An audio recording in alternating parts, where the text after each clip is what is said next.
माघ महिन्यातील धर्मबीज उत्सव. हा उत्सव माघ महिन्यातील द्वितीयेला करतात.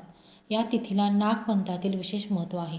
या दिवशी श्री गोरखनाथांनी धर्मनाथास अनुग्रह देऊन दीक्षा दिली व त्यावेळेस सर्व देवी देवतांना आमंत्रित केले होते. तसेच प्रयाग क्षेत्रातील सर्व नगरवासी लोकांचाही मोठा मेळा जमला होता. या दिवशी भव्य अन्नदान भंडारा झाला व श्री गोरखनाथांनी आपल्या हाताने सर्वांना प्रसाद दिला होता. यामुळे सर्वांना अतिशय आनंद झाला व देवतांसह सर्वांनी दरसाल असा उत्सव होऊन प्रसाद मिळावा अशी इच्छा प्रकट केली. श्री गोरखनाथांनी धर्मबीजेचा उत्सव प्रतिवर्षी करण्याची त्रिविक्रमास आज्ञा दिली. तेव्हा सर्वांस आनंद झाला व दरसाल या दिवशी उत्सव होऊ लागला. श्री गोरखनाथांनी आपल्या किमयागिरी नामक ग्रंथात असे उल्लेख केला आहे की आपल्या शक्तीनुसार जो कोणी हे बीजेचे व्रत करील त्यास घरी दोष, दारिद्र्य, रोग आदी करून विघ्ने स्वप्नात देखील यायची नाहीत. त्या दिवशी पुरुषांचा संसार सुनियंत्रित चालेल. प्रत्यक्ष लक्ष्मी त्यांच्या घरी वास्तव करील. याप्रमाणे धर्मनाथ बीजेचा महिमा होय.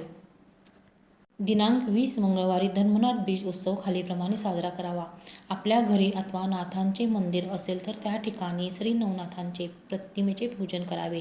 हार पुष्प अर्पण करावे. धूप दीप दाखवावा व श्री नवनाथ भक्तिसागर ग्रंथातील 34वा अध्याय पठण करावा अथवा संक्षिप्त नवनाथ पारायण करावे.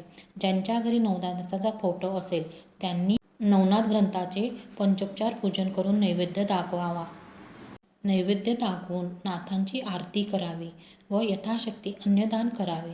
ज्यांना शक्य असेल त्यांनी ज्वारीच्या पिठाचे आंबील, घेवड्याची भाजी, हरभऱ्याच्या घुगऱ्या, मलिदा, वडे इत्यादी देवाला नैवेद्य अर्पण करावा. महाराष्ट्रामध्ये धर्मनाथ बीजोत्सव कवठेमहांकाळ, एदगाव तालुका कडेगाव, जिल्हा सांगली व धानोरी तालुका कोपरगाव, जिल्हा नगर येथे मोठ्या प्रमाणात साजरा केला जातो. नमस्कार.